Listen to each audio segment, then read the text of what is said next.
Assalamualaikum warahmatullahi wabarakatuh.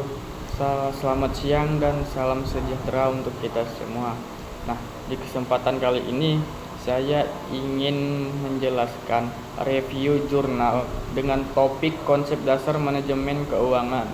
Saya Muhammad Irawan Syahputra dari Prodi D3 Akuntansi dengan NIM 23030042 akan membahas definisi, ruang lingkup, tujuan, serta manajemen keuangan berdasarkan beberapa literatur. Oke, langsung saja kita mulai pembahasannya. Definisi manajemen keuangan. Menurut Depdiknas, manajemen keuangan adalah kegiatan pencatatan, perencanaan, pelaksanaan, dan pelaporan keuangan, misalnya di sekolah. Nah, menurut Evan dan Margareta tahun 2025, manajemen keuangan meningkatkan profitabilitas, menjaga arus kas, mengurangi ketergantungan pada pembiayaan eksternal, dan membuat bisnis lebih berkelanjutan. Menurut Mutmainah et al. 2019, manajemen keuangan mencakup akuisisi, pembiayaan, dan manajemen dana yang disejajarkan dengan sumber daya lain seperti manusia, mesin, dan pasar. Nah, menurut Kashmir 2010, fokus utamanya adalah memperoleh dana, mengelola dana, dan mengoptimalkan aset perusahaan. Nah, kesimpulannya, manajemen keuangan adalah proses mencari, menggunakan, dan mengelola dana demi kelangsungan kinerja dan tujuan jangka panjang organisasi. Nah, ruang lingkup manajemen keuangan. Keputusan investasi. Nah, bagaimana perusahaan mengalokasikan dana untuk aset atau proyek agar lebih menguntungkan? Harus mempertimbangkan biaya modal, risiko, dan potensi keuntungan. Nah, keputusan pendanaan. Nah, menentukan sumber daya modal. Misalnya, apakah dana dari pinjaman atau saham atau laba ditahan, serta bagaimana menyeimbangkan struktur modal. Nah, keputusan dividen. Apakah keuntungan dibagi kepada pemegang saham atau ditahan untuk ekspansi? Terus, keputusan modal kerja.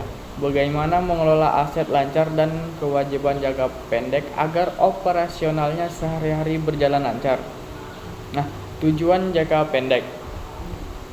Yang pertama, menjaga likuiditas. Nah, kemampuan memenuhi kewajiban jangka pendek seperti gaji karyawan atau utang dagang. Terus yang kedua, mengendalikan arus kas.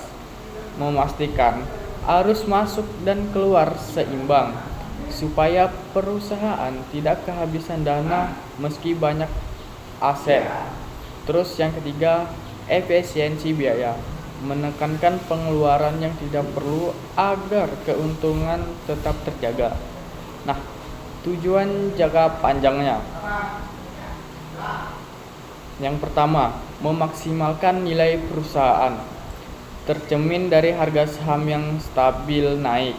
Terus yang kedua, meningkatkan kesejahteraan pemilik atau saham melalui laba yang konsisten dan pembagian dividen. Terus yang ketiga, menjamin keberlangsungan usaha.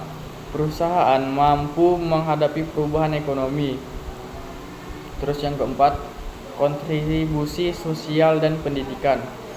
Dalam konteks lembaga pendidikan, tujuan jangka panjang juga mencakup transparansi, kemandirian, dan peningkatan layanan.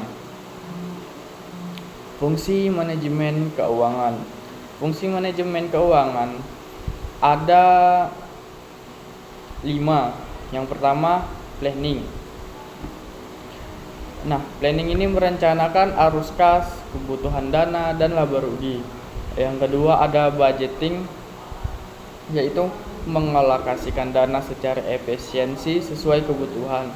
Terus yang keenam, mengawasi penggunaan dana, memastikan sesuai rencana. Terus ada auditing, memeriksa laporan keuangan agar tidak ada penyelewengan. Terus yang selanjutnya ada reporting, melaporkan kondisi keuangan dengan transparan ke semua pihak yang terkait.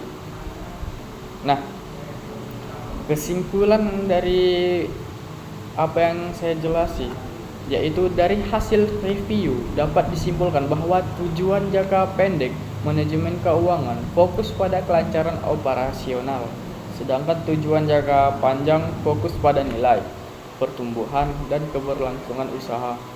Fungsi manajemen keuangan meliputi perencanaan, penganggaran, pengendalian, pemeriksaan, dan pelaporan. Dengan manajemen keuangan yang baik, perusahaan bisa bertahan sekaligus berkembang. Sekian presentasi dari saya. Jika ada kata-kata saya yang kurang mengenakan di hati, saya mohon maaf. Dengan ini saya tutup oleh topik oleh daya. Assalamualaikum warahmatullahi wabarakatuh.